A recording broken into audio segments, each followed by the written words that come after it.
particular de su Centro de Estudios Filosóficos, les doy la bienvenida al segundo Seminario Internacional sobre Bienes Comunes y Bien Común, Inclusión y Medio Ambiente. Los recibimos hoy ofreciendo nuestro campus como sede del seminario, así como lo hará mañana la Universidad de San Marcos, pero los anfitriones somos en realidad un grupo más amplio de instituciones peruanas, una pequeña red que ha congeniado con el espíritu del proyecto que anima a este seminario, una red que ha considerado los objetivos de este proyecto, por así decir, como un bien común institucional. Me refiero, además de las dos universidades ya mencionadas, la Universidad Católica y la Universidad de San Marcos, al Instituto Bartolomé de las Casas, al Centro de Ética Aplicada de la Universidad del Pacífico y a la Comisión Episcopal de Acción Social. No tiene nada de casual esta asociación de instituciones, como lo veremos enseguida. Y más bien a todas nos une, además del interés por los temas y el espíritu del seminario, el deber de expresar nuestro agradecimiento al Programa Internacional Democracia, Sociedad y Nuevas Economías de la Universidad de Buenos Aires, en especial a su directora, la doctora Cristina Calvo, quien nos acompaña en esta primera sesión con una de las dos conferencias inaugurales. El evento que estamos celebrando es un buen ejemplo de las fructíferas posibilidades de cooperación académica que existen entre las universidades de nuestros países, y no solo por el intercambio de experiencias entre colegas, lo que de por sí es ya un hecho valioso, sino sobre todo por el tema que nos congrega, que se encuentra verdaderamente en la vanguardia de la discusión conceptual contemporánea acerca de las relaciones entre ética, economía y políticas del desarrollo.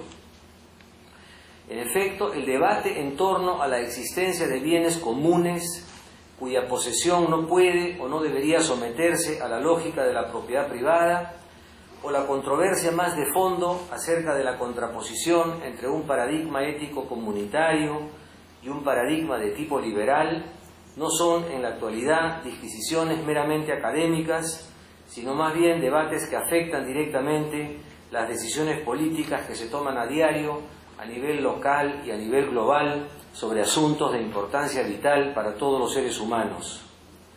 Se trata naturalmente de un tema de gran complejidad y por eso hace falta que busquemos espacios de reflexión como este, en el que académicos de diferentes países se congregan para intercambiar ideas y para precisar las posiciones. Su complejidad reside sobre todo en el hecho de que en este tema convergen principios o valores éticos que no son ni han sido nunca fácilmente compatibles entre sí, como el respeto de la libertad individual, la necesidad de justicia social, la promoción de la solidaridad o el reconocimiento de la legitimidad de las diferencias culturales. Hay muchas variables que entran en juego en la definición de un bien común y no es tan simple establecer criterios que permitan clarificar las cosas sin reduccionismos ni extrapolaciones. La propia idea de un bien común es tan antigua como la historia de nuestra cultura. O para no exagerar, digamos que la historia de la reflexión sobre la idea de un bien común es al menos tan antigua como la historia de la filosofía. Para los griegos, por ejemplo, era una cosa completamente evidente que el bien verdadero, la vida buena, no podía ser sino común. El ser humano solo podía definirse para ellos de manera cabal como un ser social o político, mejor dicho, como un animal social o político, lo que acentúa obviamente su vinculación con la naturaleza. Por lo mismo, era impensable en ese contexto la idea de un individuo independiente de los otros, mucho más la pretensión de algún tipo de propiedad privada de los recursos naturales. La vida entera era concebida en función de las necesidades de la polis, pero no precisamente porque se percibiese una contradicción entre las aspiraciones del individuo y la organización social, sino todo lo contrario, porque parecía natural que un individuo solo pudiese obtener su plena realización en el marco de una sociedad solidaria y genuinamente estructurada. La concepción griega del bien común no fue únicamente el producto idiosincrático de una sociedad particular. Fue además una teoría filosófica consistente que nos permitía y nos permite entender el modo en que muchas culturas conciben su sistema de valores y su relación con la naturaleza. Por eso, precisamente, goza ella hoy en día de actualidad, porque viene al encuentro de una renovada necesidad de dar valor a los bienes comunes y a las culturas particulares.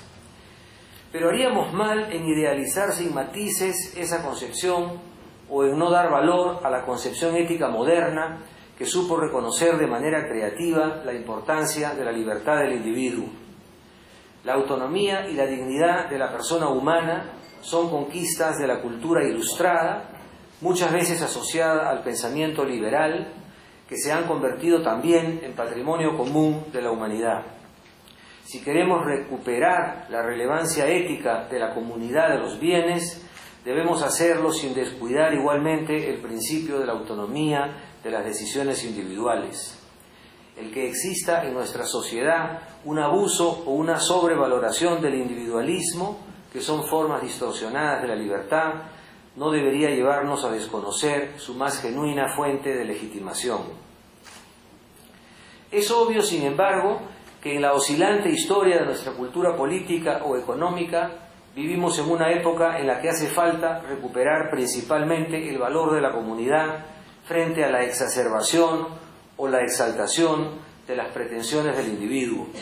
Si algún deber ético parece indispensable subrayar, sobre todo frente a los excesos del neoliberalismo o frente a los imperativos de la globalización económica, es el de hacer respetar el valor de la solidaridad y el de los bienes comunes. No debería sorprendernos tampoco que sea esta red de universidades la que se asocia en semejante propósito, porque en todas ellas, en todos nosotros, hay una complicidad en el esfuerzo por contribuir a crear una cultura más integral de desarrollo para nuestros países. Es una inspiración ética que compartimos las instituciones involucradas en la organización de este evento.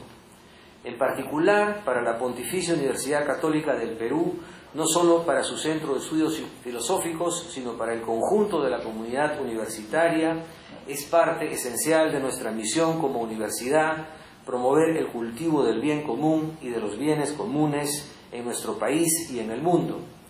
Y por eso nos sentimos satisfechos de poder contribuir a la realización de este evento, así como agradecidos al Programa Internacional Democracia, Sociedad y Nuevas Economías de la Universidad de Buenos Aires por habernos hecho partícipes de su importante y ambicioso proyecto. Muchas gracias.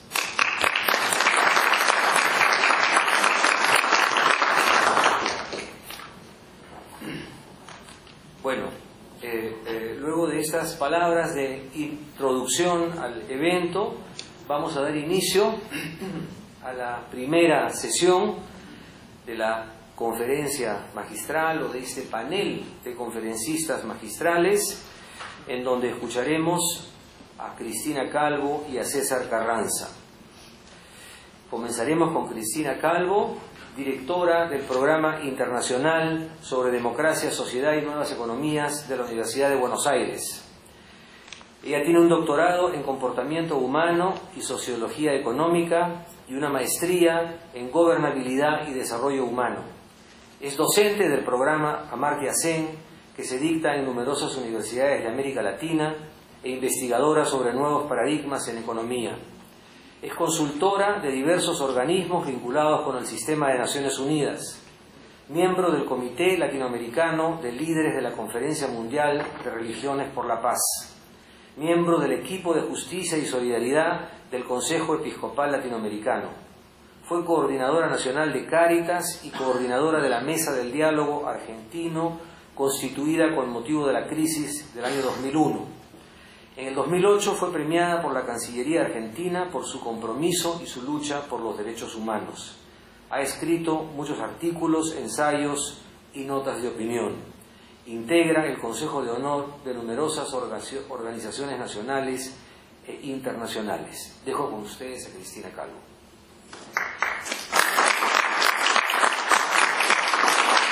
Bueno, en primer lugar, y antes de compartir una conferencia, quería agradecer al doctor Miguel Justi, director del Centro de Estudios Filosóficos de esta universidad, y por supuesto a todas las universidades y centros que él ya nombró, que han hecho posible la realización en Lima de este segundo seminario internacional. Yo voy a dedicarme a hacer un estado del arte de por qué estamos hablando de bienes comunes y bien común, y también por qué es importante aumentar, ¿no?, la masa crítica de universidades, centros, organizaciones sociales, líderes comunitarios, líderes sociales que tomen realmente en cuenta la importancia de esta temática. Hoy hablar de selvas, bosques, agua, mar, bienes naturales, conocimiento, acceso a la cultura, software libre, son temas que en la sociedad globalizada están tomando una importancia fundamental. Pero también dentro de los bienes comunes tenemos la convivencia en sociedades multiétnicas, y es un poco también parte de los dramas que estamos viviendo a nivel internacional, llámese Medio Oriente, este europeo, donde desde una lógica y desde una racionalidad instrumental, conflictos que son de identidad, si los consideráramos desde la perspectiva de los bienes comunes, no los seguiríamos intentando resolver como conflictos de intereses. Hago énfasis también en poner sobre la mesa estas cuestiones porque es mucho más frecuente en la perspectiva de bienes comunes considerar los recursos naturales, los bienes naturales, pero muchas veces dejamos de lado estos aspectos que tienen que ver con la convivencia, la ampliación de la base de participación democrática, la protección y poner de relieve las identidades culturales de nuestros pueblos. El tema de bienes comunes no va a ser en breve la excepción, sino la regla. Creo que la excepción va a ser una multiplicidad de bienes privados que hoy están tomando primer lugar, pero que sin duda la calidad de vida de nuestros pueblos ya en el presente y en un futuro muy próximo no va a depender tanto de celulares, electrodomésticos y autos, sino de la calidad de bienes materiales e inmateriales que sepamos poner sobre la mesa para mejorar nuestra condición de convivencia. ¿Por qué ponemos bienes comunes y bien común? Porque para dar cabida a una protección, defensa y promoción de los bienes comunes, entonces, ¿por qué decía la importancia de hacer caminar juntos bienes comunes y bien común? Porque como muy bien lo dijo recién Miguel Justi, es necesario empezar a dar el debate de cómo construimos el conocimiento, ¿no?, la cuestión epistemológica, de qué teoría económica, qué paradigmas son los que precisamente tienen que ser continente de una perspectiva de proyecto de sociedad basada en los bienes comunes. Seguir considerando estas cuestiones desde el paradigma de la racionalidad instrumental, utilitarista, economicista, nos está llevando a la ausencia de soluciones y medidas como, por ejemplo, en el norte del mundo, tratar de resolver los problemas post-crisis.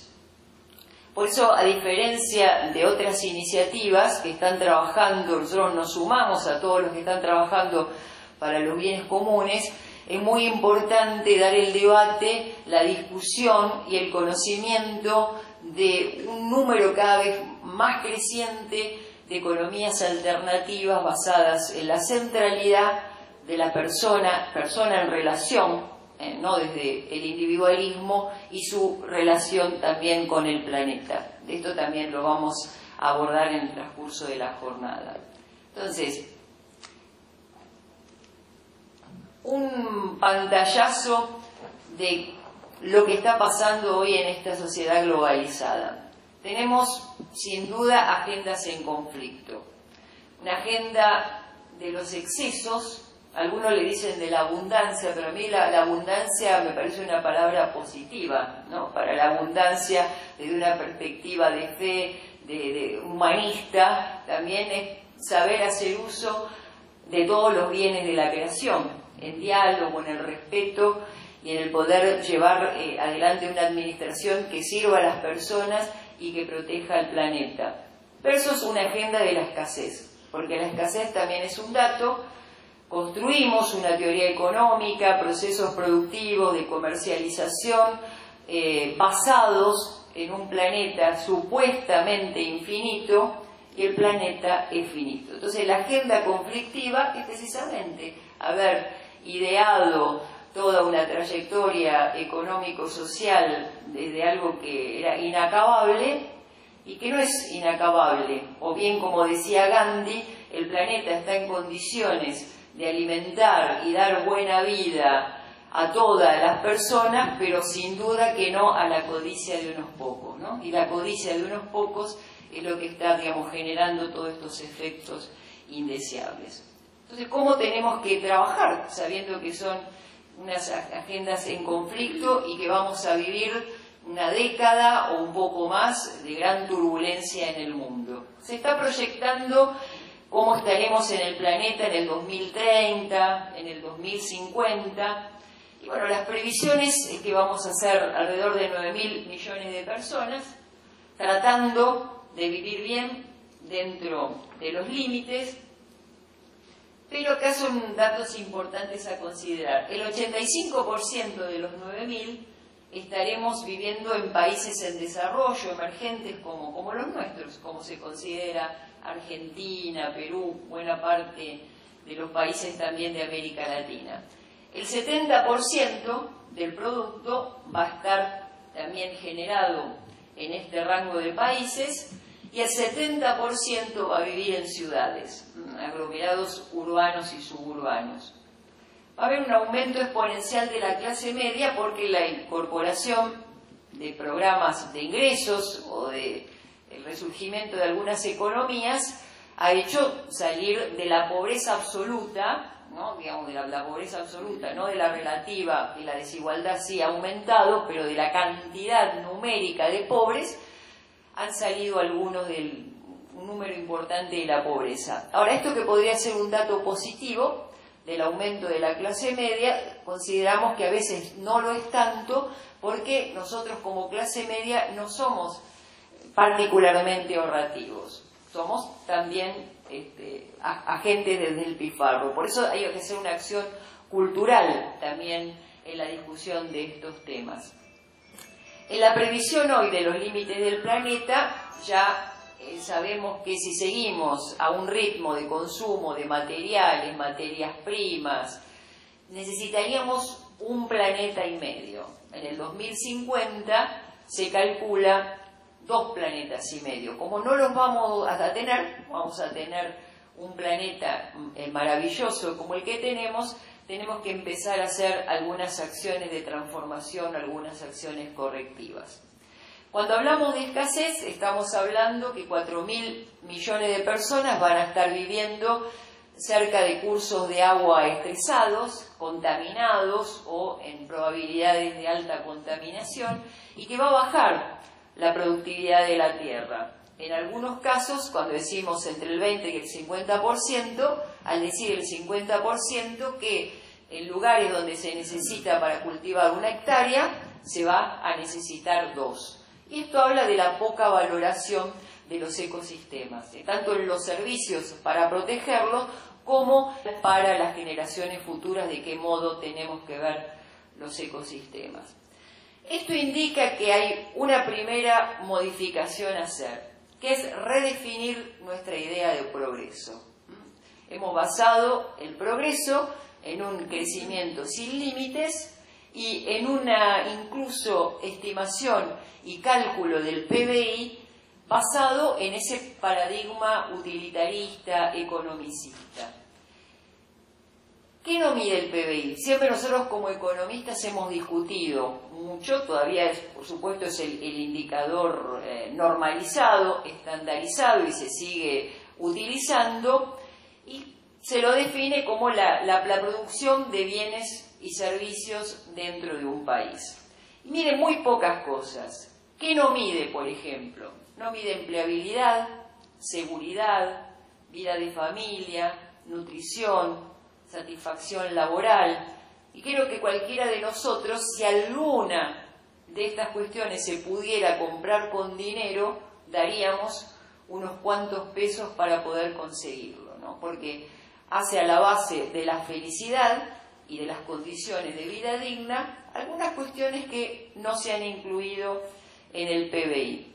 Este gráfico no se detengan demasiado en los datos porque importa, ¿no?, la dispersión de las curvas, cómo se abre. La curva de arriba mide el PBI per cápita. La segunda, la idea del bienestar, ¿no?, cómo se mide el estado de bienestar en relación a ese PBI per cápita. Y la línea verde, que ha quedado más horizontal, mide la felicidad. Ahora en las nuevas formas de economía alternativa, la economía de lo suficiente, ya vamos a abordar esos temas, conocemos la economía social, solidaria, la parte del consumo ético, del comercio justo, buscando precisamente economías superadoras del utilitarismo, está desplegándose la economía de la felicidad, hablando en términos de condiciones de vida digna. En el momento que se juntan las tres curvas, ven que es un trayecto muy breve, donde PBI, bienestar y felicidad coinciden. Después se dispara la cantidad de ingresos per cápita, corre aparentemente bastante parejo el bienestar y fíjense la felicidad. La felicidad permanece inalterable. ¿Qué quiere decir? Que a las personas, cuando se les pregunta y se hacen ese tipo de encuestas y mediciones, después de un cierto umbral, la cantidad de ingresos no asegura una correlación en el aumento de la felicidad. ¿Cuál es el problema del PBI? O sea, hemos llegado a prácticamente establecer un dogma, por eso muchos hoy hablan de la idolatría del dinero, porque ¿qué pasa cuando establecemos un dogma? Ese dogma, como una cierta verdad de fe inalterable, hay que sostenerlo. Como en el periodo post-crisis 2009, los países prácticamente, y tampoco los países europeos, no están creciendo en términos de PBI, el mes pasado, muchos de ustedes habrán leído en los diarios, el Instituto de Estadísticas Europeo autoriza, y aún más alienta, a las economías europeas, España, Francia, Alemania, Italia, ya lo están aplicando, a incorporar en las mediciones del PBI al producto del contrabando, del narcotráfico y de la prostitución, trata de personas. O sea, creo que en este momento de la humanidad hemos llegado también a un punto donde, para no revisar el dogma, somos capaces de incorporar el delito como bienes y riquezas de los pueblos. El PBI magro, indicador insuficiente en la medición, sigue siendo bien, cantidad de bienes, ¿no? ¿Qué puede tener de bien para una sociedad el contrabando, la prostitución, la trata, el tráfico de personas? Estamos en un momento bisagra, ¿no?, donde el gigante de pie de barros todavía tiene mucho poder, pero se está empezando a ver los pies de barro. Y ahí es donde yo veo la otra cara de la medalla, la mitad del vaso lleno, donde tenemos una increíble oportunidad de avanzar, no solo en los cambios de paradigma, desde la discusión de hacia dónde va la teoría económica, sino también en la revisión de prácticas, políticas públicas que tomen en cuenta el fracaso del sistema, que todavía sigue siendo, que está haciendo mucho daño a la humanidad, pero que nos abre una ventana de oportunidades para poder trabajar en su superación y cambio. ¿Qué es lo que ha revelado esta crisis y materializado, por eso digo, en este, digamos, ya colmo que lleva la indignación de qué incorporar en el PBI para que nos dé algo de crecimiento, ¿no?, en cuestiones que no tienen que ver con la vida digna de los pueblos? Esta crisis ha revelado la fractura entre lo económico y lo social, ¿no? Mientras la economía era la ciencia neutral, despojada de los valores, donde los negocios eran los negocios y todo valía, lo social quedaba relegado prácticamente al ámbito de la caridad, de las iglesias o, digamos, desde el punto de vista del Estado, a mecanismos de redistribución, pero no podíamos tocar el funcionamiento económico, que tenía que seguir su curso despojado de los valores.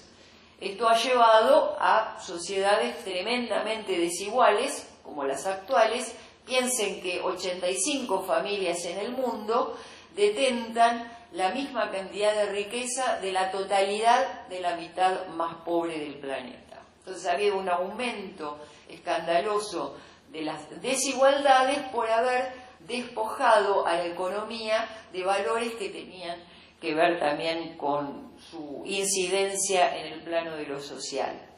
Otra fractura que revela la crisis es la separación entre trabajo y creación de la riqueza.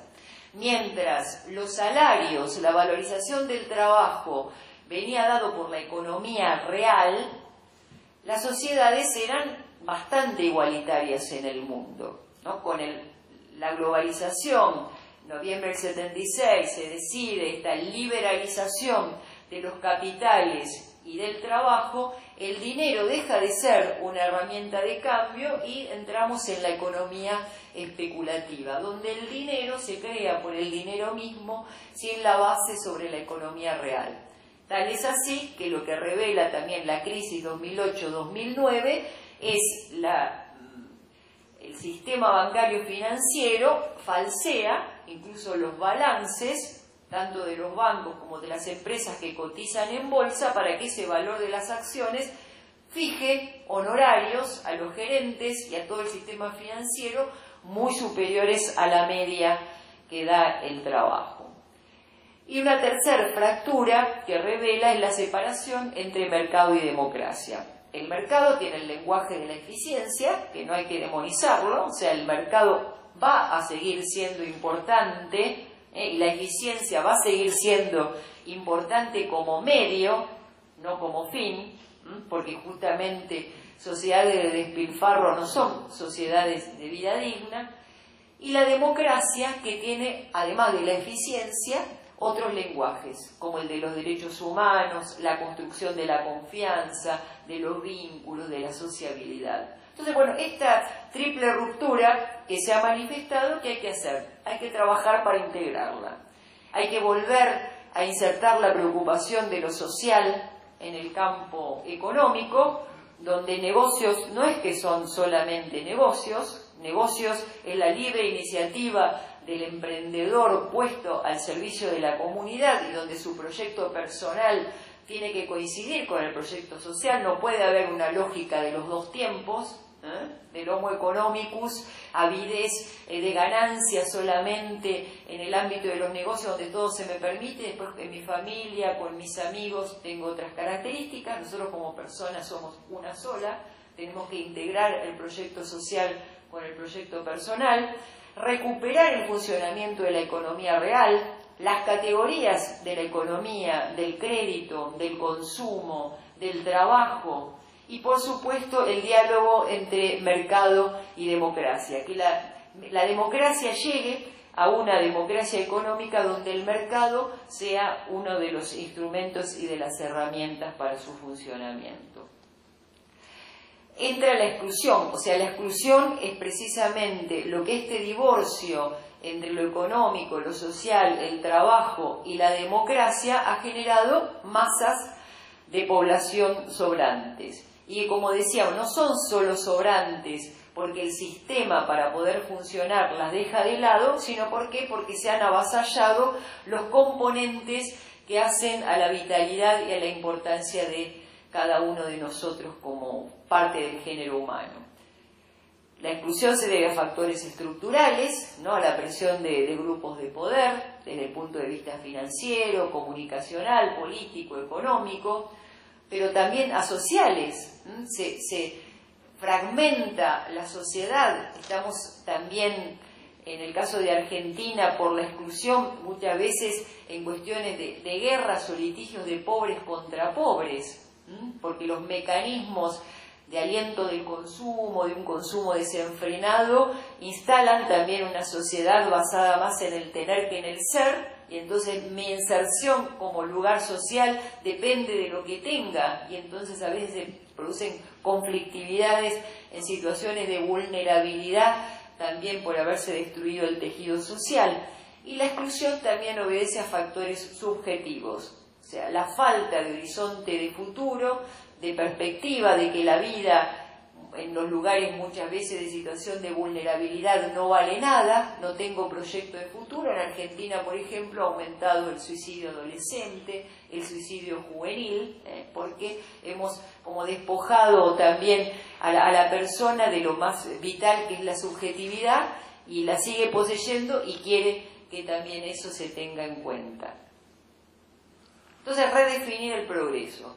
Para redefinir el progreso, en base a lo que hemos dicho, tenemos que hacer una discusión sobre el debate del desarrollo, ¿no? ¿Qué es lo que entendemos por desarrollo? En la época de posguerra, Segunda Guerra Mundial, con países destruidos, lógicamente el desarrollo era capital fijo, maquinarias, volver a levantar las industrias, había que recuperar los países que habían caído, ¿no? Que se habían destruido en sus economías y en su vida social. Después avanzamos hasta la época de la globalización, ¿no? 1976, ya hay economías desarrolladas, hay excedentes de dinero, entonces, bueno, se liberaliza para algunos los capitales y el trabajo, y esto provoca también la destrucción del trabajo, ¿no? Porque las empresas se delocalizan, van a producir en aquellos lugares donde tienen beneficios impositivos, beneficios al capital, y no hay una reconversión al mismo tiempo de las capacidades laborales de esa gente que queda en los países desocupados, y nacen también los organismos financieros internacionales que de algún modo tendrían que regular este movimiento financiero mundial, pero que muchas veces también están al servicio de intereses privados. Pero contemporáneamente a esta visión de desarrollo nacen, digamos, pensadores como Amartya Sen, que dice, bueno, el crecimiento, recorro los países, las economías crecen, pero la población está cada vez más sumergida, más excluida, aumenta la desigualdad social, y empiezan a mirar la economía. Él es, digamos, el primer premio Nobel que prácticamente introduce dentro de la discusión económica los factores subjetivos, y dice, prácticamente es esto: las personas están en situación de pobreza no solo porque les falta lo material, sino que les faltan otros activos.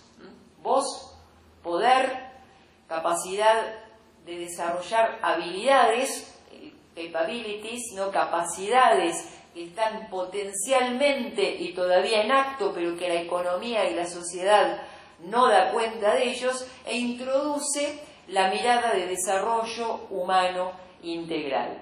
Y empezamos a tener la perspectiva del desarrollo humano integral, solidario, sostenible en la relación con el planeta. Esto un poco por eso para el pantallazo. Entonces, la economía y el desarrollo empiezan a distanciarse de ser una definición puramente economicista de recursos, ¿no? Para los que están en economía, siempre la economía es una asignación eficiente de recursos. Cuanto más lo optimizo en el tramo final, en función de eso tengo mi beneficio económico. Empieza a definirse también la economía y el desarrollo como una acción cultural, una transformación de relaciones y eso después lo voy a dejar a mi colega César, donde la economía empieza a mirar valores subjetivos, relacionales y comunitarios, como la capacidad del don, de la gratuidad,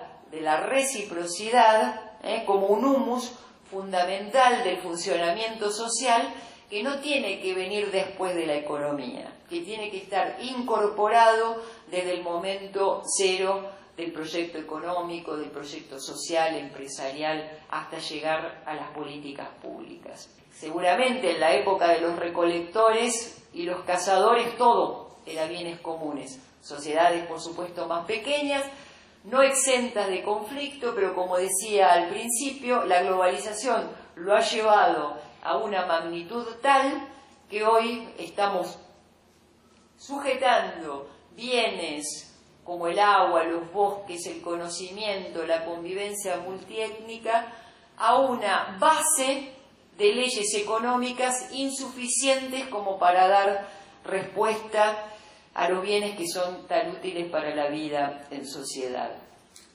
Este es un desafío, por eso, inédito, no porque sea nuevo, pero sí porque hoy marca una nueva etapa en esta economía de la posglobalización. No me voy a detener en la discusión, estos son, digamos, los dos grandes pensadores en materia de bienes comunes. El primero, Harding, que frente a la preeminencia del homo económico dice, bueno, siempre la cuestión de los bienes comunes va a ser una tragedia. ¿Por qué? Porque cada uno de los agentes va a tratar de maximizar su interés individual y el bien común va a terminar destruido. Elinor Ostrom, una politóloga que en el 2009, primera mujer que recibe el Nobel de Economía, presenta una biblioteca muy superior a la de Harding y diciendo, no, realmente las comunidades, cuando se las hace participar, no solo desde la gestión, desde un valor residual, sino desde la planificación del espacio comunitario, piensa en el interés común. Y gana el Nobel precisamente por demostrar que nosotros, y como humanidad, cuando establecemos consensos, acuerdos, priorizamos el interés común porque no somos homo económicos. Somos personas que tenemos, digamos, nuestros egoísmos, nuestras cuotas de individualidades, pero en procesos amplios, participativos, de planificación y de gestión, somos capaces de hacer primar el interés común por sobre el interés individual. Y estamos entrando también en la discusión teórica, epistemológica.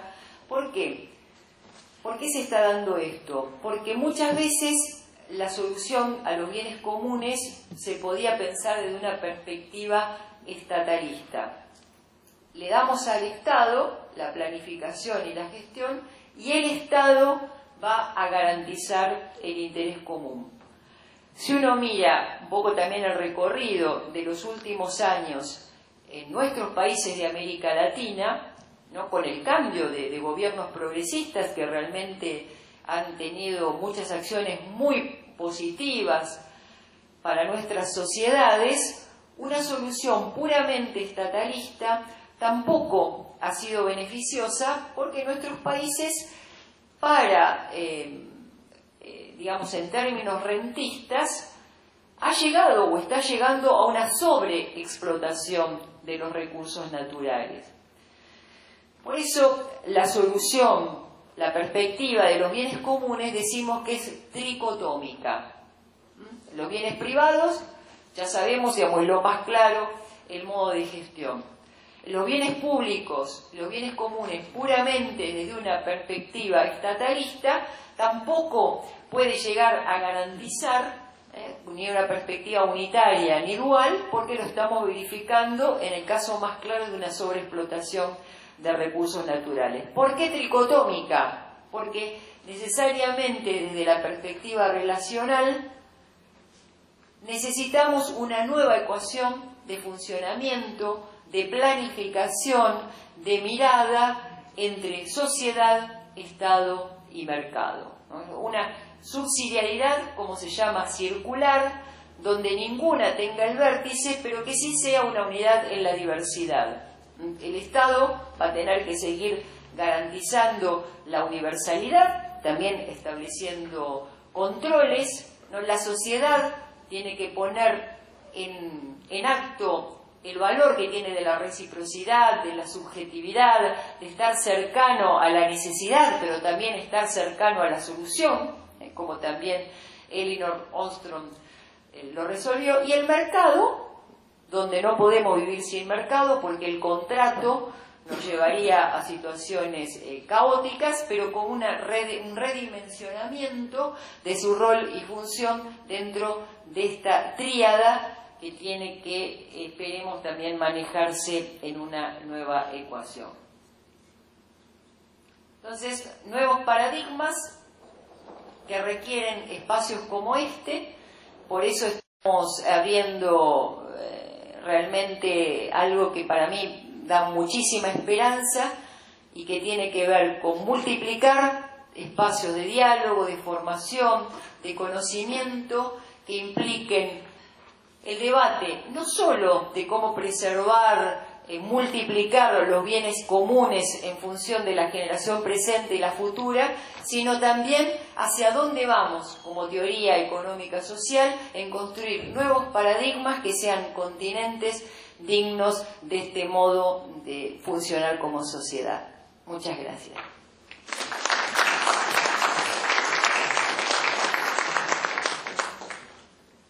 Vamos a pasar a la ponencia de César Carranza, que es doctor en Economía del Desarrollo y magíster en Políticas Públicas por Flaxo, Ecuador.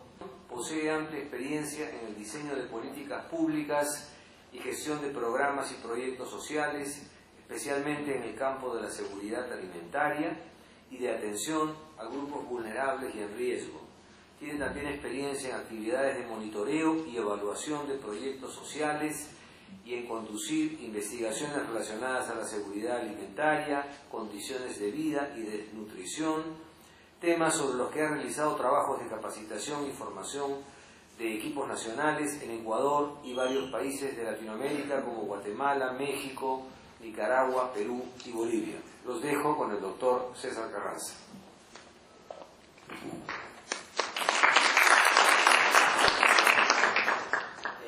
Buenos días a todos. Quiero iniciar agradeciendo a este conjunto de instituciones, a esta red de instituciones que se refería el doctor Justi en su inicio, por brindarme la oportunidad de compartir con ustedes algunas reflexiones en torno al surgimiento de la economía convencional y conocer más de cerca la reflexión planteada desde la perspectiva de los bienes comunes. Mi presentación va a girar en torno a los elementos ontológicos y epistemológicos que dieron surgimiento a lo que se denomina el campo de saber de la economía, proceso en el cual la economía se fue distanciando, alejando del resto de disciplinas sociales, y cómo desde esta perspectiva cargada por el positivismo se fue desprestigiando, se fue deslegitimando cualquier otra forma de saber o de conocimiento. En este sentido, he estructurado mi presentación en tres partes principales. En la primera, como les había comentado, haré un breve recorrido de este surgimiento del campo de saber económico. Posteriormente plantearé o me referiré a algunos enfoques alternativos a la economía, en particular al enfoque del sustantivismo de Polanyi, al enfoque del concepto del don de Marcel Mauss y algunas aproximaciones desde la economía conductual, para finalmente referirme a algunas experiencias o prácticas, particularmente en el mundo andino, sobre acciones de reciprocidad, asociatividad y de la lógica del don que nos son muy inherentes, ¿no? Creo que para todos nos es conocido que la tendencia en la formación y en los círculos académicos en general y en particular de la economía está hegemonizada por lo que se denomina o se autodenomina como la corriente principal, por aquel mainstream de la economía. la cual es vista y promovida como el único enfoque válido, verdadero, científico para referirnos a los procesos sociales y en particular a los procesos económicos. Este predominio de la economía convencional, de esta perspectiva, va también acompañada con una deslegitimación de cualquier otro enfoque epistemológico o crítico de la economía, y también va acompañada con la desvirtuación de otras prácticas que respondan a otras lógicas o a otras dinámicas. Prácticas que son vistas normalmente desde este enfoque como irracionales, anacrónicas, o como reminiscencias de un pasado que hay que superar. Es importante referirnos que la vigencia de este enfoque del mainstream está también sostenida, está también sustentada por una perspectiva política. Esa idea positivista de la ciencia neutral no es cierta. Atrás de la producción de conocimiento, de la generación de conocimiento, hay un interés político, hay prácticas políticas. La ciencia no está lejana de esto. No debemos olvidar que cualquier campo científico está mediatizado por la lucha de legitimidad, y esta búsqueda de legitimidad se da en estas confrontaciones políticas. Es importante también referir de que la necesidad de contar con enfoques alternativos, críticos, en economía y en ciencias sociales ha ido ganando mucha importancia en el mundo actual. Y la importancia de que estos aportes se vayan consolidando dentro de un corpus sistemático de pensamiento es cada vez más vigente y más actual. Y esto se debe no solo a las limitaciones del enfoque tradicional para entender, para explicar, para describir los procesos económicos, no solo a esas limitaciones que tienen, sino sobre todo a que actualmente vivimos un mundo heterogéneo, complejo, caracterizado por problemas ambientales, sociales, económicos, diversos, que ponen en entredicho esos modelos de desarrollo, esos modelos de política pública referidos desde los enfoques principales de la economía.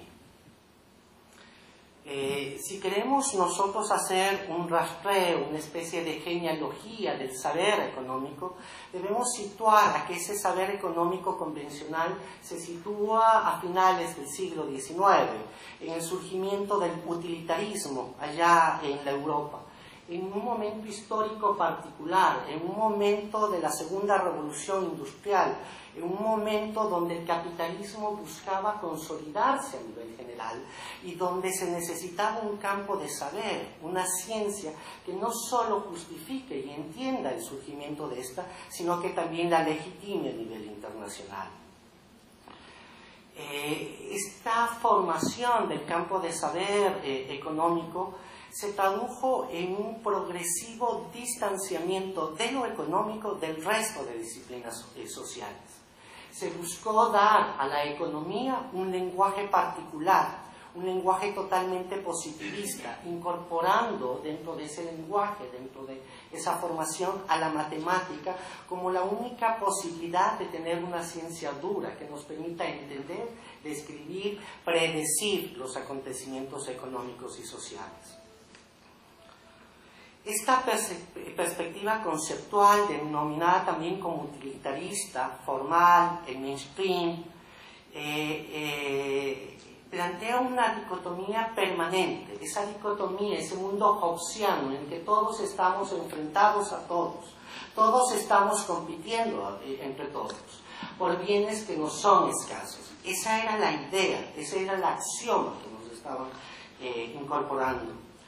Nosotros, los seres humanos, aparecemos enfrentados a la naturaleza y compitiendo entre nosotros por estos bienes escasos. Esta visión se sustenta en una perspectiva axiomática que reduce, como bien nos comentaba Cristina, todo el proceso de toma de elecciones, de decisiones y de acciones y de procesos sociales. De esta manera se fue privando a la economía, al campo de saber económico, de las relaciones sociales. Se la fue fue incapaz de ir incorporando la historia dentro de sus procesos y de dar cuenta de ella en sí mismo. La perspectiva utilitarista o del mainstream dentro de economía postula la existencia de un ser racional, ese homo economicus al que se refería anteriormente, ese homo economicus que tiene metido en su cabeza el tomar decisiones que mejor le permitan maximizar su beneficio o su utilidad, esa acción con el cual se construye y sobre el cual se sustenta toda la economía, fue considerada como una verdad teleológica, y el mercado fue visto como el espacio de realización de los seres humanos. Si nosotros queremos un poco resumir el resurgimiento de esto, podemos tratar de entenderlo desde 4 dimensiones que quiero compartir con ustedes. Una primera dimensión ontológica, que está referida a ese ser economicus, a ese homo economicus, buscando siempre la maximización de su beneficio. Una perspectiva epistemológica que está referida a ese individualismo. Los seres individuales buscan su bienestar individual y solamente le preocupa el bienestar social o el bienestar en general cuando es afectado su bienestar individual. Una dimensión metodológica que está fundamentalmente marcada por ese lenguaje formal, por esa matesis que buscó tratar de dar orden y tratar de asemejar a la economía con el resto de ciencias duras y ciencias naturales. Y finalmente, como habíamos comentado, una perspectiva, una dimensión política o prescriptiva, porque la economía o el campo de saber económico planteó y formuló un conjunto de recomendaciones de accionar, puesto que el mercado funcionaba perfectamente, puesto que el mercado nos permite alcanzar equilibrios y situaciones óptimas y deseadas, era preferible de que éste funcione de manera libre. Más allá de este enfoque, de este surgimiento de la economía convencional, es importante referirnos a algunas críticas o cuestionamientos que se han hecho hacia este. En este momento quiero referirme en particular al enfoque sustantivista, cuyo representante fundamental quizás es Karl Polanyi, ¿no? Karl Polanyi, con su libro La Gran Transformación de 1944 y posteriormente con su trabajo Comercio y Mercado en los Imperios Antiguos del año 56, nos da una perspectiva diferente de lo que es lo económico, de lo que es lo social. Para el sustantivismo de Polanyi, en contraposición a los planteamientos del mainstream de la economía, la dicotomía utilidad-escasez, esta dicotomía que era considerada como universal, no es universal. Y el proceso de toma de decisiones económicas no se realiza de manera individualizada como el agregado de acciones separadas. Al contrario, Polanyi nos plantea que nada dentro de lo económico está desligado de lo social, que lo económico está profundamente institucionalizado dentro de las otras esferas sociales y que dentro de las acciones económicas están nuestros valores, nuestra historia, nuestras necesidades particulares. Polanyi nos plantea de que en lo económico no hay nada que no sea social. Para utilizar palabras de Polanyi, la economía está incrustada, está inmermada del resto de acciones y de decisiones sociales, ¿no? Polanyi plantea que esta perspectiva de la economía es una perspectiva empírica, porque está fundamentada dentro de la historia, dentro de la etnografía, dentro de la trayectoria, dentro de las tradiciones, dentro de los sistemas de parentesco que intervienen e influyen dentro del proceso de toma de decisiones. Polanyi nos dice que la unidad y estabilidad de las instituciones económicas dependen de muy pocas pautas y que de acuerdo a la evidencia histórica y antropológica existente, estas pautas o formas de integración denominadas por Polanyi son fundamentalmente tres. La una que es la reciprocidad, la otra que es la redistribución y la tercera el intercambio. La reciprocidad poniéndonos a todos en una situación similar, entre pares. La redistribución para la cual era importante una unidad central que en un determinado momento acumulaba y entregaba posteriormente. Y el intercambio, no un intercambio en un mercado formador de precios, sino ese intercambio natural de bienes, de servicios, de conocimiento para la reproducción social y material de las sociedades. Polanyi refiere en su libro La Gran Transformación de que el capitalismo o de que un mercado formador de precios que nos ha dado como una verdad absoluta en realidad corresponde a una anomalía histórica y que en realidad este mercado formador de precios nos fue impuesto a todos dentro de esa imposición de una verdad, dentro de esa imposición del campo de saber económico. Esa idea de Polanyi puede asemejarse a los planteamientos Foucaultianos de considerar al mercado como uno de los nuevos dispositivos de control, de disciplina de la sociedad moderna, de la sociedad capitalista. Las actividades económicas en general, como bien nos planteaban hace un momento, no pueden desligarse del contexto social. Quizás al igual que la pretensión de universalización de los supuestos de la economía convencional, son de los mayores sesgos que nos están imponiendo. A nivel de lo público, las preferencias económicas no dominan, puesto que dependen del contexto, son contexto dependientes. De igual manera, las actitudes emotivas, que frecuentemente dominan las decisiones, son contexto dependientes. Para Polanyi, lo económico y lo social están indisolublemente unidos. Esta perspectiva es muy similar a esa perspectiva planteada también por otro importante pensador social como es Marcel Mauss en su ensayo sobre el don, el ensayo del don que fue publicado en 1925, ¿no? Hay una frase en particular que me parece que es muy ilustrativa del concepto del don. Marcel Mauss nos dice en el don de que la invitación debe hacerse y debe aceptarse. Esta frase que particularmente me gusta, me parece que describe muy bien ese concepto del don, el cual está caracterizado por la triple obligación que tenemos nosotros de dar, de recibir y de devolver. Todos nos sometemos a esa obligación, todos tenemos la obligación de dar, y cuando damos tenemos la obligación, el que está, de recibir, y en el momento que recibimos tenemos la obligación de devolver.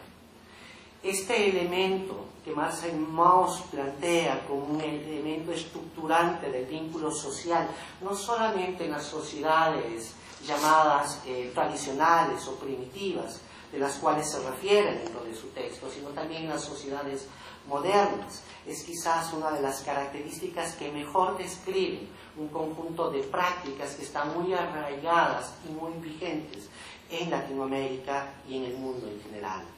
En particular, en las sociedades andinas tenemos un conjunto de prácticas caracterizadas y matizadas por esta característica del dar, del recibir, del devolver, de la reciprocidad, de la asociatividad, que permiten no solo la reproducción social, material, sino la reproducción simbólica de las propias sociedades.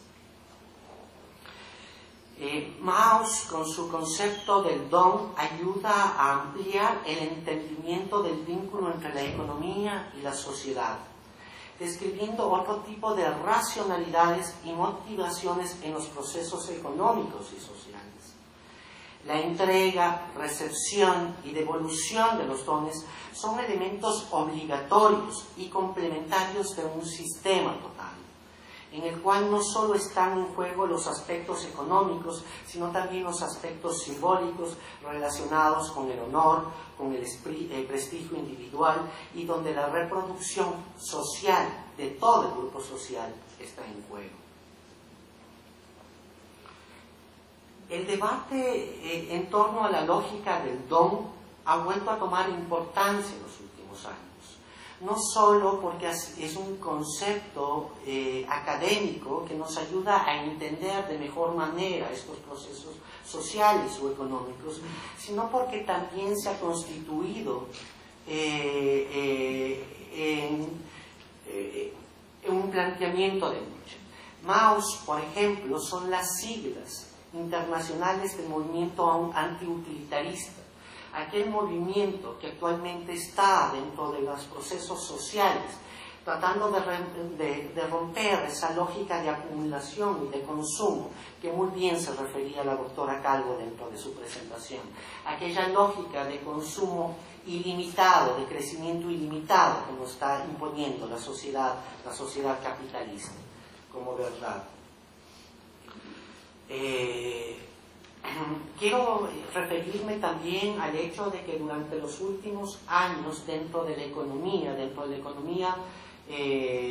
incluso convencional, se han realizado un conjunto de estudios provenientes tanto desde el tema de la economía experimental, de la economía conductual, de la economía del comportamiento, que han puesto en entredicho estos supuestos fundamentales que dan sustento a la economía convencional. Tenemos varios ejemplos de estos. Por ejemplo, Gintis, un economista Gintis, modeliza el comportamiento de los individuos en sociedades heterogéneas y pasa a hablar de lo que él describe como el homo reciprocans. En sus estudios llega a identificar que más allá de la necesidad de beneficio personal, dentro del proceso de toma de decisiones de los individuos están elementos especialmente sociales, matizados por el tema de la reciprocidad y de la solidaridad ahí escritos. Heinrich, que es otro economista con estudios de economía experimental en sociedades culturalmente diversas, incluso se realizaron varios experimentos aquí en el Perú, en Ecuador, en sociedades europeas, llegó a describir, en base a lo que se conoce como la teoría de los juegos, con el juego del ultimátum y del dictador, cómo los comportamientos individuales están fundamentalmente matizados por el bienestar social. El nivel de decisiones que tomamos no está descrito exclusivamente por el beneficio individual, sino por el bienestar social, por lo que es socialmente correcto, por lo que es socialmente deseable. Estos juegos del ultimátum y del dictador han sido muy ilustrativos para ver cómo esas decisiones en estas sociedades diversas, culturalmente diversas, no responden los procesos de decisión y de elección como nos han tratado de imponer la lógica de la economía convencional, de una manera teleológica. Hay también otro autor que es premio Nobel también de Economía. Él tiene su formación inicial en psicología. Él es David Kahneman. Él es premio Nobel de Economía en el 2003. Él, en base a estudios de economía conductual, llega a describir cómo el proceso de toma de decisiones que uno cree que son exógenas desde la economía son al contrario endógenas, es decir, responden a la historia particular del individuo, a los valores, a su historia, a sus experiencias pasadas, a sus motivaciones futuras, y no a ese proceso racional de maximización y de búsqueda de utilidad que nos describen como el comportamiento universal en todos los contextos para todos los seres humanos, indistintamente de nuestra historia, de nuestra cultura, de nuestro pasado y de nuestra perspectiva de futuro. Este conjunto de investigaciones y aportes demuestran que también las preferencias individuales y sociales están matizadas por el ámbito económico, social y cultural.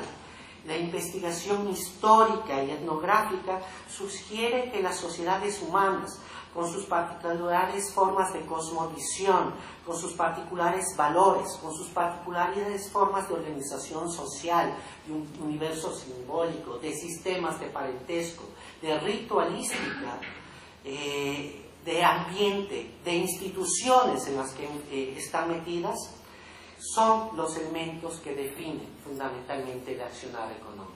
No todos somos empresarios, no todos somos económicos. Marcel Mauss, en su texto, que realmente es un texto bello, es un texto poético, un texto de 120 páginas, nos dice que nos impusieron esta lógica de homos económicos y que por suerte, incluso dentro de la sociedad moderna, de la sociedad occidental, hay individuos que actúan y sueñan con un accionar diferente. Estas críticas al utilitarismo, a la economía convencional, han venido también dentro de la propia academia. Y creo ahí que el rol de los estudiantes, el rol ha sido fundamental. Para muchos es conocido el movimiento de economía posautista, un movimiento de estudiantes de economía de las principales universidades de pregrado y posgrado en Francia, que en el año 2000 sacaron un manifiesto que lo denominaron Manifiesto por una Economía Posautista. En este manifiesto, los estudiantes de economía plantearon 4 puntos fundamentales.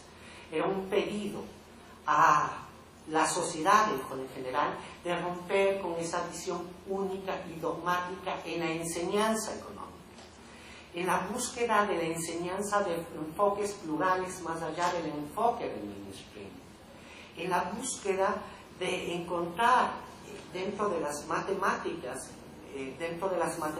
no solo el fin, sino solo una herramienta y un pedido a los docentes para que puedan romper ese letargo, ese nihilismo en el que está.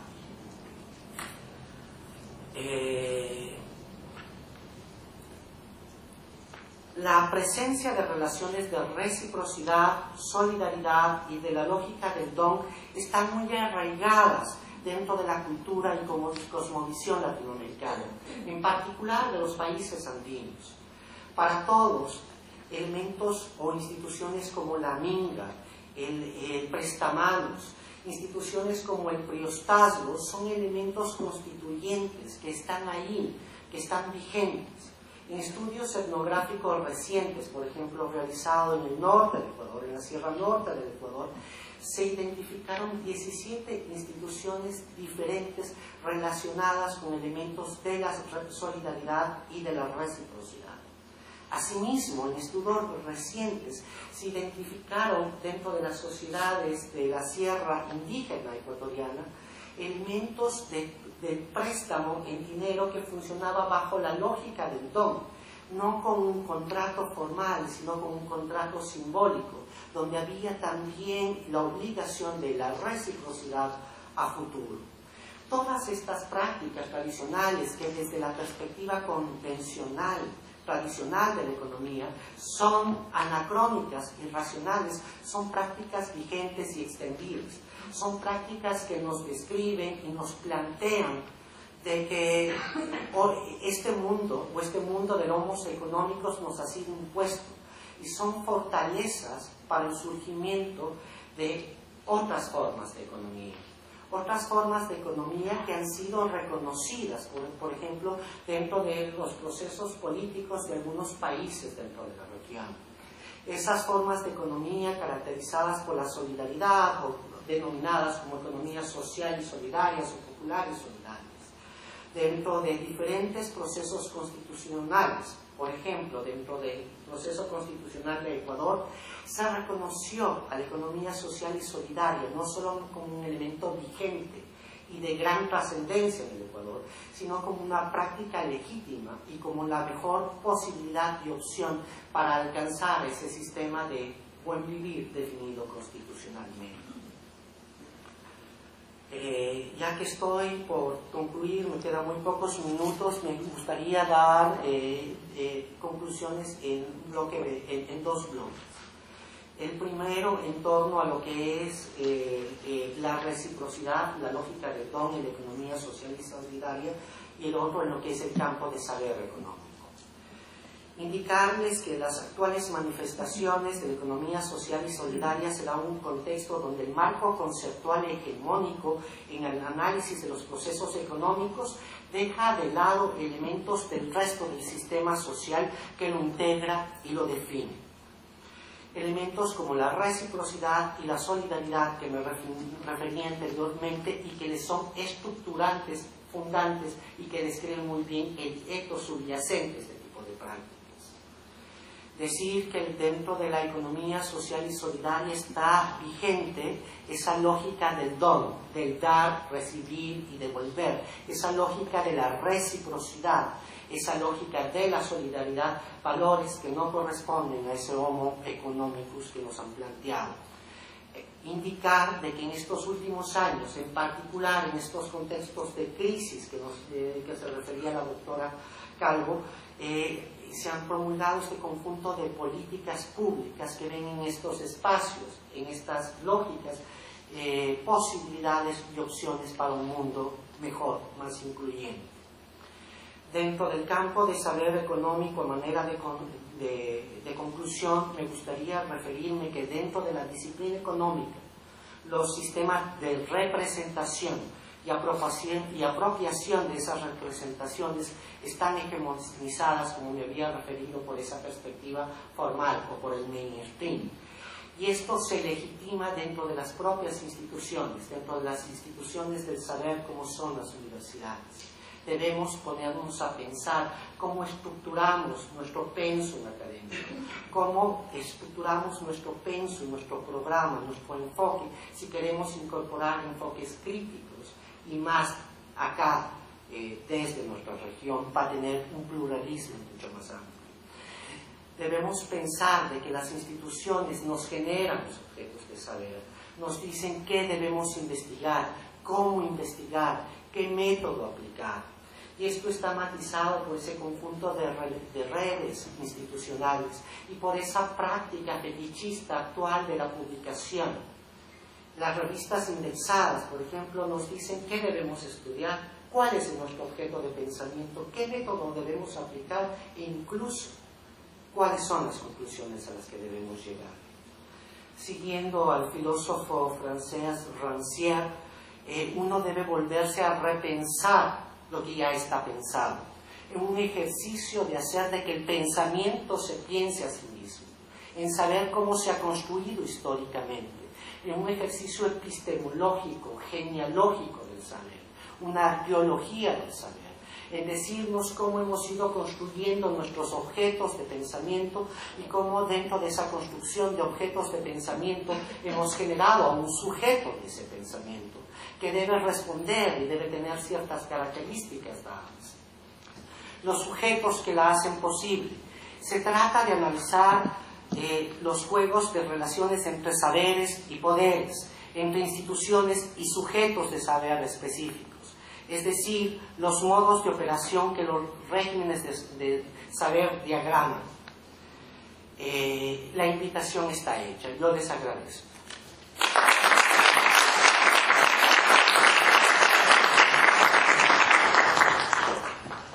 Muchas gracias, doctor Carranza. Ahora sí tenemos unos buenos 20 minutos para la discusión. Agradecería a las personas que quieren hacer una pregunta que levanten la mano y que nos anuncien a quién va dirigida la pregunta. A ver, por favor, el micrófono para aquí abajo. ¿Usted va a hacer la pregunta? Ya, sí. Después bajamos el micrófono. La doctora Calvo, ¿cómo nuestros países pueden lograr un futuro inclusivo si la economía la dirigen las organizaciones financieras de los países desarrollados? ¿Cómo su egoísmo nos va a permitir desarrollarnos? ¿Qué solución nos plantea, nos sugiere? Gracias. ¿Hacemos un paro o una idea? ¿Tenemos alguna más? Mejor. Es una pregunta crucial, porque precisamente ahí cuando mencioné los factores de la exclusión, mencioné los factores estructurales que tienen que ver con situaciones de poder, ¿no? De asimetría de poder, desde el aspecto privado, corporativo, financiero. Yo creo que en este momento justamente estamos en una bisagra donde, bueno, un escritor muy famoso argentino, Sábato, decía, ¿no?, que la vida solamente necesita el espacio de la grieta para renacer. Y el sistema tiene grietas y fisuras. Entonces tenemos que promover la vida a partir de esas grietas, que la vida implica nuevos modos de construir, apoyar la cohesión social, nuevos modos de prácticas sociales, económicas. Como decía César, o sea, la transformación está en acto. La economía social existe, la economía solidaria existe, la economía popular existe, el consumo ético, el comercio justo, la banca ética, las finanzas solidarias, ¿no? Pero están todavía en el espacio de las grietas, buscando escala a nivel de políticas públicas nacionales. Locales se ha avanzado mucho más. Uno puede mostrar resultados muy positivos y esperanzadores, al menos de lo que conozco, en el ámbito del desarrollo local, porque también, digamos, la política ahí es más cercana, ¿no? El alcalde muchas veces se lo conoce, ha sido un médico, un vecino, viene también de haber hasta sufrido las necesidades y las posibilidades, y mientras seguimos dando el debate a nivel internacional, ¿no? Esto, pusimos a aprovechar las grietas para que los mecanismos de regulación financiera internacional logren también tener un espacio. Ustedes recuerdan, hace unos años se hablaba de la tasa Tobin, ¿no? El pobre Tobin murió llevando su idea de la imposición a las transacciones financieras internacionales, quedó ahí archivado. Ahora, en este momento de post-crisis, y frente también a la discusión y a la crítica del sistema financiero internacional, sabe, como Argentina estamos ahí con esta cuestión de los fondos buitres. Entonces están dándose situaciones emergentes que yo veo por eso con mucha esperanza para reactivar los procesos de lucha. Por eso decía, la redefinición de la idea de progreso va a llevar en los 10, 15 próximos años una altísima conflictividad, pero las posibilidades de transformación dependerán también de las acciones de incidencia que ya en estos 10, 15 años sigamos llevando adelante. La ciudadanía mundial está cambiando, es una ciudadanía que quiere participar, que quiere ser protagonista en las decisiones, que quiere ser protagonista en los aportes. Vemos también los emergentes de movilizaciones ciudadanas en todo el mundo. La política está acusando recibo de eso. Todavía la democracia representativa no ha hecho quizás la suficiente autocrítica para abrir los espacios de participación, pero es una ciudadanía que no quiere ser nada más que consumidor, consumidor calladito, es elector, es protagonista, y con sus decisiones de consumo quiere también modificar pautas y mecanismos de producción. Entonces, digamos, por el momento aprovechar las grietas, pero aprovechar las grietas mostrando lo que ya está. Eso se activará en una incidencia ciudadana, de escala política, hasta también llegar a los cambios más transformadores de estos factores estructurales de la exclusión, que son, digamos, todavía muy poderosos y que evidentemente todavía están queriendo cómo salvar este gigante de pie de barro para que no se termine de caer. Aquí adelante, por favor. No, aquí, adelante. Bien, muchas gracias a ambos por tan buenas ponencias. Tengo una pregunta para Cristina y uno para el doctor Carranza. Para Cristina, has hecho una buena diferenciación, me parece muy interesante, entre bienes comunes y bienes públicos. Mi pregunta sería aquí, ¿cómo es que el actor público podría promover una buena gestión de los bienes comunes en esta relación entre Estado y sociedad civil, etc. Y al doctor Carranza, Benedicto XVI, el Papa Benedicto XVI en Caritas in Veritate habla bastante de la economía del don, pero también del principio de gratuidad, asociado justamente a esta cadena de dones, que no es algo así como te doy de forma asistencialista, sino que genera una responsabilidad ética de una cadena de ayuda mutua. ¿Qué podría usted decir sobre esto del principio de gratuidad, si cree que es un principio importante en este aspecto? Y una segunda pregunta, y con eso termino. Algunos en la red de economías solidarias es un debate respecto al principio, a la reciprocidad y a la solidaridad. En tanto en cuanto la reciprocidad podría estar relacionada, por ejemplo, a la justicia conmutativa. Yo te doy, tú me das. Mientras que la solidaridad es la justicia social. Es decir, yo doy aunque no me des. Pensando justamente aquellos que están en las peores formas de marginación y exclusión, o sea, que ni siquiera están incluidos. El pensar la solidaridad desde una perspectiva ética cuando estamos haciendo academia un poco complejiza esa reflexión desde mi perspectiva.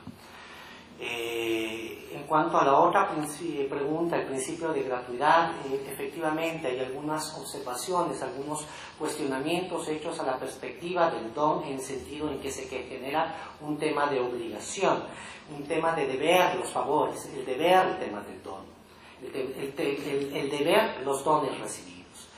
Yo estoy de acuerdo con el principio de gratuidad. Me parece que ese es el principio que está subyacente a la noción del don descrita por Marcel Mauss. Hago primero, en base a la pregunta sobre lo público, estatal y no estatal, un poco una aclaración. Tanto en el seminario de Buenos Aires como en este seminario, que va a ser el panel siguiente, estamos dando un espacio amplio al abordaje conceptual de los bienes comunes. Y precisamente porque abarca mucho más que los bienes naturales, pero también porque en las distintas sociedades se está dando la discusión en relación al rol del Estado. No lo estamos dando solamente en materia de bienes comunes, sino también en clave política y de ordenamiento social.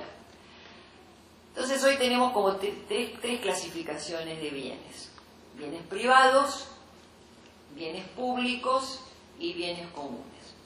Bien privado es lo más fácil de explicar, que decimos que son excluibles y rivales. Por ejemplo, este reloj es un bien privado. ¿Por qué es excluible? Porque si lo tengo yo,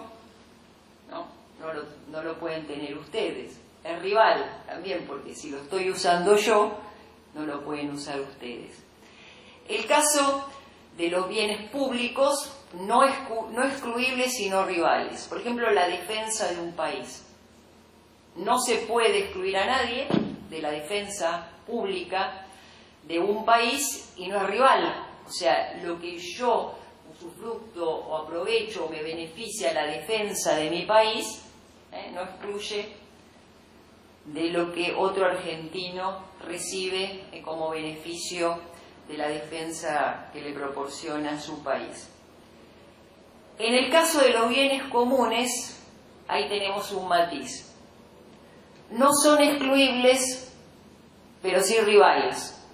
Del agua no nos podemos excluir ninguno, pero del mal uso que yo hago del agua es rival porque perjudica al uso del agua, ¿no? Entonces, este es un gran debate precisamente de la diferenciación y de la categorización de estos tres tipos de bienes.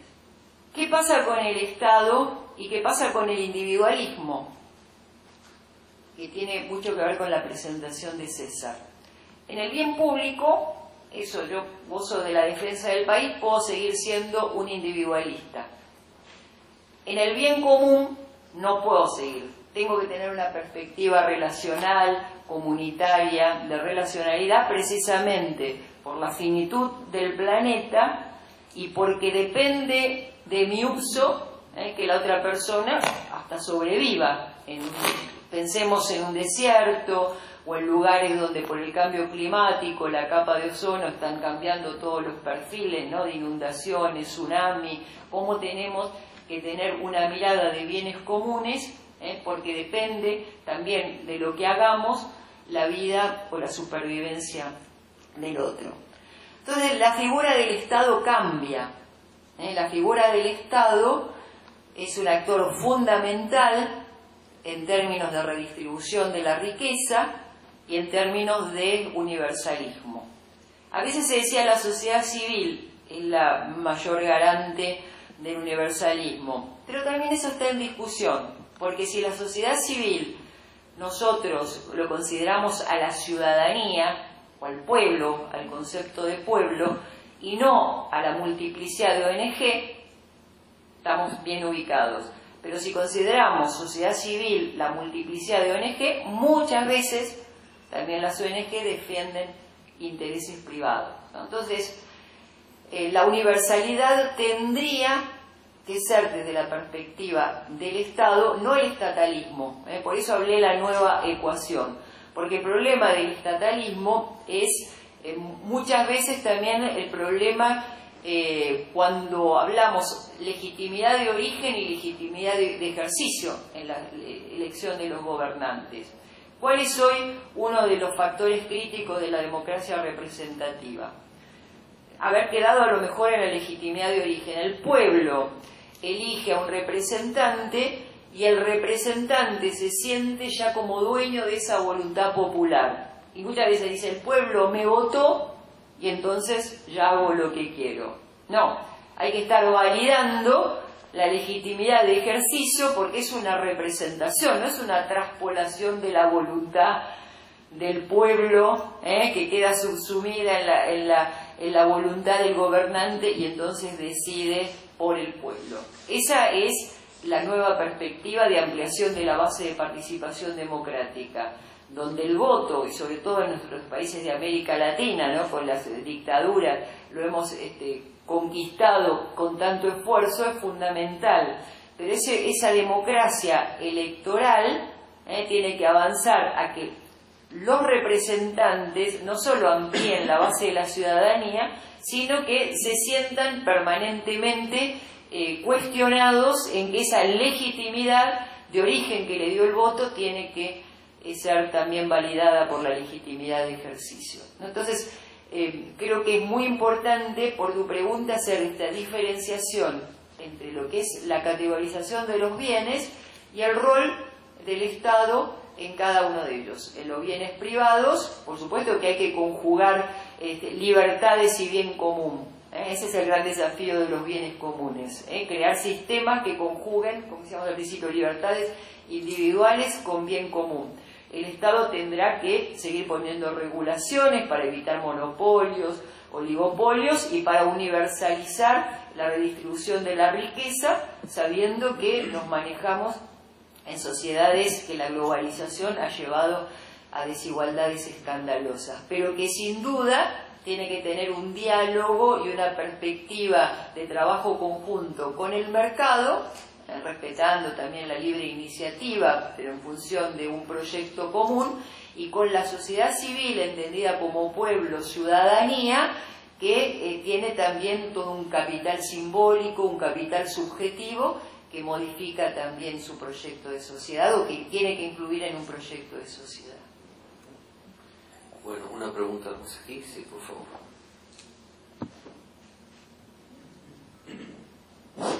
Gracias. Quería señalar un par de cosas que respecto a lo que señalaba César, respecto a este rol que cumple yo creo que un elemento también en el plano epistemológico importante es que cuando se enseña economía hoy día, toda la aproximación desde el Homo economicus se hace con la argumentación de que se está planteando una cierta hipótesis de comportamiento que se va a verificar posteriormente en la medida que lo que surge a partir de esa hipótesis puede representar bien la realidad. O sea, se plantea como un modelo, en términos de positivismo lógico, que se utiliza con afanes metodológicos.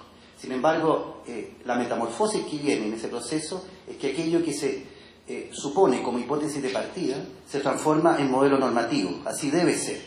Y finalmente todo lo que se aparta de esa que primero se justifica como hipótesis se transforma en brechas que hay que resolver para que la realidad se comporte como el modelo y no haya un test y el modelo representa bien la realidad. Parece que es algo que pasa en todos los estudiantes de economía. Todos los estudiantes de economía, cuando se les introduce los capítulos iniciales desde el punto de vista de qué es lo que van a aprender, el modelo se plantea simplemente como una hipótesis que finalmente se transforma en el modelo de referencia normativo.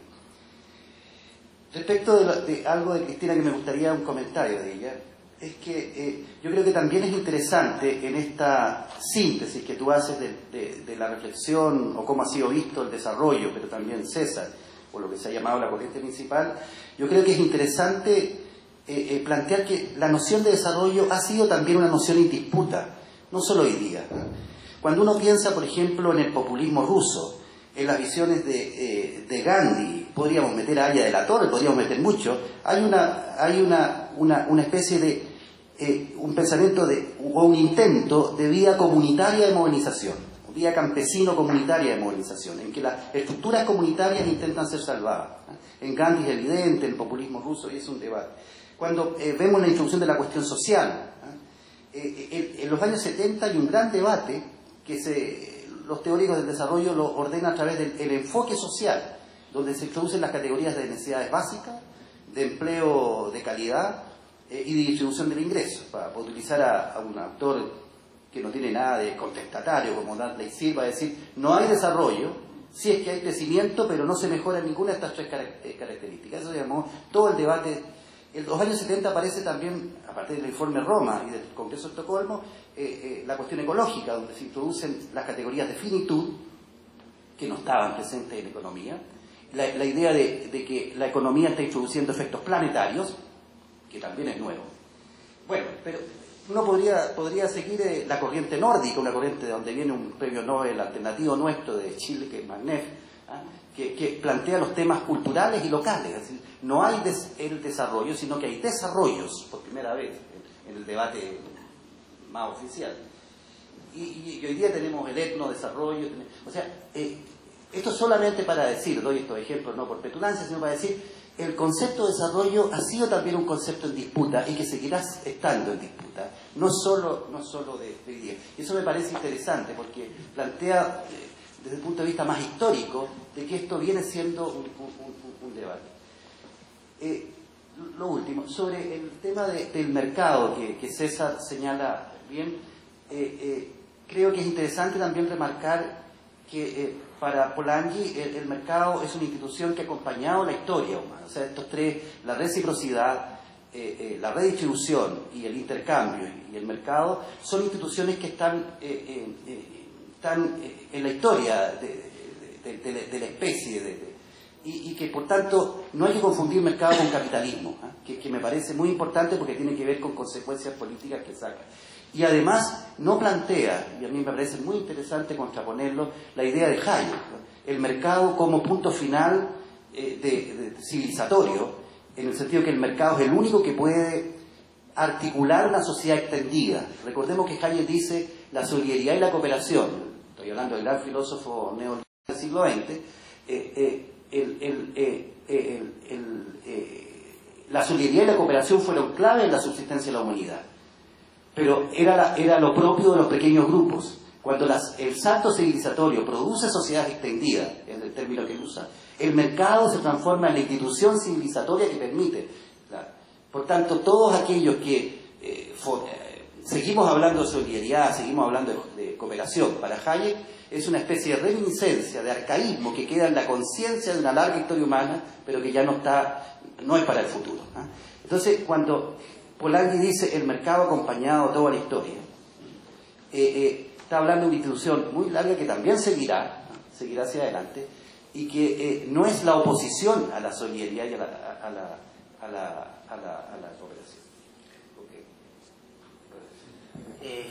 Sí, totalmente de acuerdo. O sea, para Polanyi el intercambio, el mercado es una institución económica que ha estado presente en las distintas sociedades. Pero cuando nos referimos al mercado, y así también se refiere Polanyi, se habla de la noción, a la crítica del mercado, habla de ese mercado formador de precios que es el instrumento teleológico de la perspectiva del capitalismo, ¿no? En cuanto al otro comentario que hacías, me parece muy ilustrativo también el hacer referirnos que dentro de lo que se conoce como la nueva síntesis neoclásica de la economía hay dos pensadores que aportan el tema epistemológico. El uno es Friedman de los Chicago Boys, y el otro es Paul Summers. Friedman, cuando trataba de dar el justificativo al tema epistemológico dentro de la economía, decía de que si los supuestos están alejados de la verdad, de la realidad, del hecho social, no importa, mientras más alejados, mejor, que lo que importa únicamente es la supuesta capacidad de predicción que tenemos con las modelizaciones que hacen dentro de la economía. Y efectivamente, eso es lo que se enseña.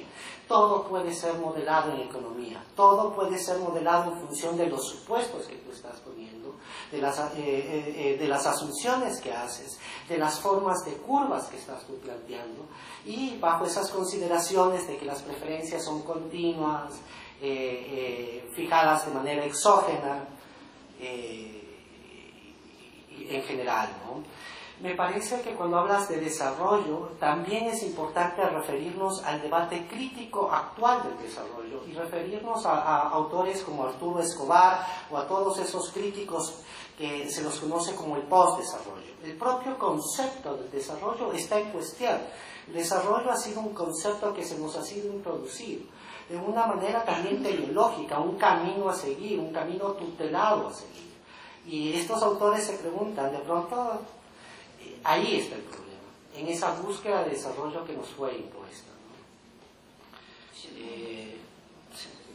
Yo solo coincido con la discusión sobre el desarrollo, quién sabe qué nos encontraremos, ¿no? También próximamente, y tiene mucho que ver con la raíz etimológica, ¿no? En italiano se entiende más desarrollo sviluppo, el ese privativo, que sería como quitar ligaduras, ¿no? Entonces el desarrollo, quitar ligaduras etimológicamente, es la ampliación de los espacios de libertad.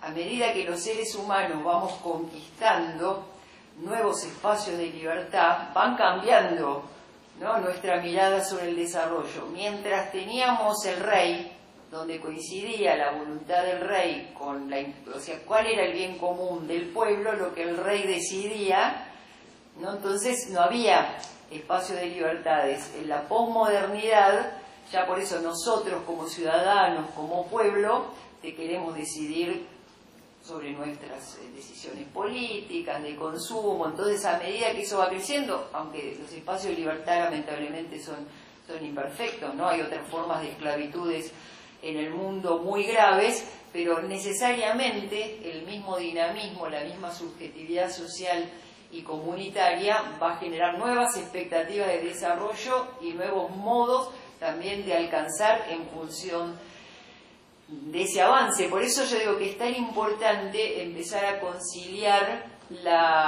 cómo hacer convivir la ampliación de los espacios de libertades con las miradas sobre el bien común.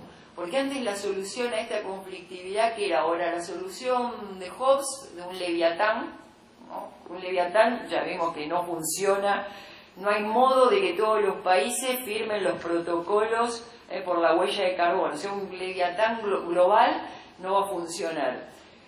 Pasamos a distintas formas de contrato social. La ética individual, también en los bienes comunes, es importante, o sea, la motivación de que para el bien del otro, yo no tengo que hacer avanzar mi bien por el respeto al bien del otro, pero se necesita una racionalidad del nosotros. Como decíamos, un individualista, en el caso del bien público, puede hacer uso, digamos, disfrutar la defensa de su país no siendo comunitario. Para el bien común, no tenemos la we rationality, o sea, estamos cambiando ya Entonces, bueno, todo eso tiene que ver con el modo que estamos encontrando de conjugar libertad con bien común. Estamos ya sobre la hora. Si puede ser una pregunta breve, por favor. ¿Sí? Buenos días, voy a ser muy breve. Va sobre todo por el tema del señor César Carranza. Mi cuestión es los esquemas de propiedad, y va por el lado del derecho, justo las ciencias jurídicas que estaba mencionando el señor de adelante. Respecto al los esquemas de propiedad y los títulos para acceder a los bienes. Y me ponía a pensar en cómo está el régimen legal respecto a los bosques, por ejemplo, para poder aterrizar el tema. Mientras tenemos el otorgamiento de concesiones forestales, que son un título mucho más fuerte para aquellos privados que quieren acceder al bosque y hacer un uso, una explotación del bosque. Por el lado de las comunidades nativas tenemos una cesión en uso respecto a los bosques comunales. Entonces ahí se plasma cómo es la fortaleza de la propiedad, o bueno, entendido asemejado a la concesión forestal, porque es muy parecido, versus a la debilidad de la cesión en uso que se les otorga a las comunidades, ¿no? Mi pregunta era, ¿cómo es que los bienes comunes pueden plasmarse en las reformas que se deben hacer para los sistemas o esquemas de propiedad, como actualmente lo estamos entendiendo desde el derecho? César, incluso hemos firmado con la Facultad de Derecho de Buenos Aires un acuerdo para empezar el debate de los sistemas jurídicos para los bienes comunes, porque está fundamentalmente, así que te invitaremos cuando hagamos el próximo seminario. El tema es precisamente, como ya decía César, en las constituciones, en el caso de Ecuador, de Bolivia, se ha incorporado también la propiedad comunitaria. Entonces, bueno, ya tenemos una Carta Magna que da un soporte a empezar a revisar los distintos sistemas. Y eso viene incluso desde la práctica de mi Coordinación Nacional de Cáritas. Cuando nosotros hacíamos vivienda social con los pueblos originarios, lo primero que queríamos, precisamente para que no fueran usurpados por los hacendados, los terratenientes, era la regularización de las tierras y de la vivienda. Pero el sistema jurídico tenía solo la propiedad privada, cosa que para los pueblos originarios no quieren aceptar para nada, porque la base es la propiedad comunitaria. Y sabiendo que si no había propiedad privada, cualquiera podía hacer una ocupación, precisamente con la fuerza y desalojarlo. Entonces, bueno, había que empezar a buscar reglamentos, inscribir en escribanías reglamentos internos por la insuficiencia de un sistema jurídico también positivista y muchas veces excesivamente privatista, que no está contemplando estas formas que hasta históricamente ya las mismas comunidades, por eso digo, los recolectores, los cazadores lo tenían mucho más claro que nosotros, ¿no? Entonces ahora tenemos el gran desafío de que, digamos, lo jurídico, lo duro, acompañe las manifestaciones de la vida digna, ¿no? De la buena vida.